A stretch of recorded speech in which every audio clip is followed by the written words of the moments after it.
Thank you for tuning into TTV. I'm your host, Toya, and today is Freedom Friday. And as the start of the weekend, you are almost there. If you're watching this at work, you only got a little bit longer to go, and then you get to the weekend. So let's get started with Freedom Friday. But before we do, please like, subscribe, and share. Because if you get anything out of this content, chances are someone else will as well. So share with those you know, love, and care about. Also, I am a distributor for Young Living, which is the best essential oil company in my business, in my opinion. I use their products as well as sell it. They do not sponsor me, but the link is down below, so check it out for your essential oil needs, and let's get started. So what did I say? Release those lessons. That was the name of the title I came up for today, is release those lessons, right? Because those lessons are not your lessons. Those fears are not your fears. And I'm gonna break it down for you. Let me break it down. So when you are a child, you're born into this world to your family, and they love and care for you, and they're the first teachers that you come across, okay? Whoever it is that's raising you, they're the first teachers that you come across, okay? They teach you how to behave. They teach you how to act. They teach you what to be afraid of. Like, they teach you all these things because that's the one that you learn. The fire is hot. That's the one you learn from, where you don't run out in the street because you might get hit by a car. You stay with the family so nobody snatches you up and you end up with somebody else that can do who knows what. Those they generate these fears inside of us, okay? To keep us from doing things that are detrimental to our health, right? But they also teach us the things that they don't like, things that they don't want. Like, whether it's you have those strict parents where you are supposed to be, a child should be seen and not heard, or don't sit on the furniture, don't do this, don't do that, make sure you do this, go do that. You have those, or the helicopter parents that are just watching everything that you do, or those that just don't care. Okay, do whatever you want as long as you're not setting the house on fire. I don't care what you do. So you get that different range, and your parents are the ones that teach you what's acceptable, what's not acceptable. And because they teach you what's acceptable and not acceptable, they're also teaching you what to be afraid of. Okay? And please don't take offense to anything I'm saying, because I fall in this category as well. This applies to me as well. I have children that I raised as well. And you raise them with the best intentions. You raise them with what you feel they need to help them get through life and survive. But at that same token, this is also what we're doing. We're teaching them to be afraid. Then we move and we put them in school, and you learn in school to be afraid of going to the principal's office because you don't want to get suspended. You get suspended from school, you're going to go home and you're going to get in trouble with your parents. The more trouble you get into, the more your parents, you feel, whether it's true or not, you feel like your parents don't like you and they don't love you, and that if they're disappointed, they're going to get rid of you, and you can't live up to whatever ideal that you have in your head that they have in their head. You know what I mean? And so we build up this more fear when we're in school, fear getting the bad grades, fear getting kicked out, fear getting expelled. Then we move in and we get to adulthood, where we get to adulting, and paying bills and going to a job, and you're afraid about the job, because if you lose this job, it's almost like you're going to die. That's what you feel. You feel like, if I lose this job, I'm just going to die. I'm not going to be able to pay my bills. I'm not going to be able to survive. And because of that, the whole world is going to end and I am going to die. So we have all these fears that build up as we go through life, and it's natural. It's a natural part. It's what happens in life. But when you start to get to the point where you start to try to find out who you are, and you really start your journey to become the better version of yourself, and the better version of yourself, and the better version of yourself, in the hopes that you get to the best version of yourself. As we go through that journey, there's certain things that you start to realize and understand that has nothing to do with you. Okay? And a lot of times the fears that we have nothing to do with us. Okay? They're not your fears. They're fears that you were taught. They were fears that you grew up with that understanding and belief. Okay? They weren't ones that you generated yourself. Okay? And so you have to analyze that and get to the point where you let it go. And that's kind of where my journey is taking me, which is why I'm presenting this to you guys, because that's what I do. As I learn things, I present it to you so you learn it, because that's what my ancestors tell me to do. So that's what I'm doing today. And so I found that in dealing with it, I went through my process of grief, because if you can remember, last Saturday, it was good grief because of all the family members and friends that I have passing in my life right now. It can be overwhelming. So during that grief process, one of the things that popped up or came up was fear. And so I really looked at that side of me that's afraid of things. I looked at that internal fear. And there was actually a movie. What was it? Lock and Key on Netflix, where the girl was able to take her fear and remove it from her body. So her fear was just running around, just out there doing whatever. Well, it's the same concept. Like that component that makes up who you are, there's a component of it that is your fear. And so that's the part that I reached out to, and I sat down and I basically had a conversation with the fear inside of myself. And I realized that I never gave my fear direction. I never was the one that told it what to be afraid of. And so I've used that opportunity to really tell myself what fear is and how I need to use it. And most people want to get rid of it. I don't want to be afraid of anything. No, fear has its purpose. Fear is there for a reason. It is a part of your body for a reason. It's not one that you want to get rid of. It's not one that you want to overcome. It's one that you want to tell what it is you need it to do. And so for me, what I did is I sat down and I told my fear, like, this is what I need you to do. We don't need to be afraid of these things that other people have taught us to be afraid of. Yes, we need to be survived, and I know you're going to keep me, you're going to keep me alive. Okay, so we're not going to walk into, a open fire and just stand there. There's certain things that automatically come with that.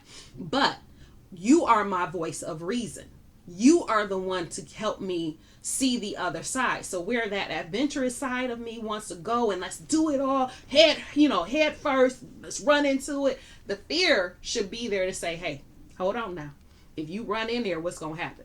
So let's stop and think about this. Let's make this plan first. Let's not just jump in. Let's make this plan before you fall off that cliff, because you ain't even see that cliff right there. And I'm sitting there looking at that cliff. You about to run off because you looking straight ahead instead of looking down. Okay, and that's what I need my fear to do for me. I need it to be my voice of reason. I need it to be the one that says, slow down now. Now, we need to be a little cautious over here. Not to tell me to stop, but to get my attention enough to where I can look and see, okay, why am I afraid of this? What's going on? What are you trying to tell me? Oh, it's a huge component to this that I never even looked at. Okay, I'm missing something. That's what you was trying to tell me. And that's what I need fear to be for me.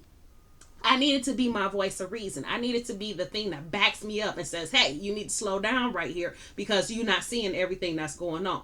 And that's the assignment that I gave to my fear. So yes, you're going to keep me alive and keep me out of danger. That's a given. Okay, those fears are necessary, and we're not trying to reprogram those. We need that. That's part of our survival. That's part of our instinct. And that part of the fear I want to keep. I want to be there. However, the rest of it, being afraid of what other people are afraid of and what society tells me to fear and all of that, I don't need that fear. I don't want that fear. But I can use that fear to help me in doing what it is that I'm trying to accomplish in my life. And that's what I need fear to be. I need fear to be my partner. I need fear to be my voice of reason. I need fear to be the thing that's on the outside looking in so it can see the things that I can't see and then tell me to pause right here. Hold on now, honey. Now you're not looking at everything. Like I said before, about you about to jump off the cliff. You don't even see that it's a cliff there because you looking straight ahead. You looking on the other side of the cliff. And you don't see the fact that it's a big drop down there, Or before you do that, you're missing something. You're missing a very vital point, a very vital portion of what it is that you're trying to do. And so fear would come in and tap me and say, hey, you're missing something here. And I'll be like, okay, I'm scared to do this. Why? Why am I scared? Okay, let me look at everything. Oh, I didn't even put this whole page in here. I need fear to be my backup. I need fear to be my support agent. I need my fear to be my best friend. Okay? Be my best friend. Look out for me. That's what I need fear to be. I don't need to worry about losing no job. I have my ancestors for that. They're going to make sure I'm taken care of. I don't need to have that kind of fear. I don't need the fear of material things because, again, my ancestors got me. They told me I will never be in a situation where I will be lacking or, not have, or I'm going to lose whatever housing, material things that I have. And a lot of stuff I don't have that kind of attachment to. Some stuff I have an attachment to, like my car, because, I need to get from point A to point B. I can't be trapped. But even if I didn't, there's other ways of going about it. You can go buy a cheap car, or I can take the bus, or I can, there's other ways of getting around. It's just ways that I don't want to do. Okay. So that I didn't mean to do. But anyway, so there are certain components that I just know I don't have to worry about. Like, I know I'm safe when I walk out my door because I have that relationship with my ancestors, to where if it's going to be a situation that I end up that's not safe, I will hear from them like, don't go that way. And even if I was to ignore it, then I have my backup fear that says, hey, something ain't right about this. You need to listen to your people. And I'm like, oh, y'all telling me not to go this way. Okay, we won't, So there's certain aspects that are going to be given. There's certain things that I don't have to worry about. But for the things that I do have to worry about, for the things I do need to concentrate on and I do need to get done, that's where I need fear to be my backup. So instead of sitting back and saying you want to overcome your fears, you want to let go of your fear, you don't want to have fear on anything, why don't you just reprogram your fear for what it is that benefits you? So for what it is that will help you, and sit down and tell your fear, like, listen, those things that we learned in school and those things that the job tells us and some of the things our parents even told us to be afraid of, we don't need to be afraid of. My parents are always going to love me no matter what happens. Why? Because I'm their child, and that relationship. So nothing I do is going to make them not love me. Even if I was the worst of the worst person in this whole entire world, they may agree you are the worst of the worst in the whole entire world, but I guarantee you they'll still love you. They're still part of you. Part of them in here is just going to love you because you are their child. You are their creation. You are the product of them. Okay, so part of them is in you and they're going to love you because of that.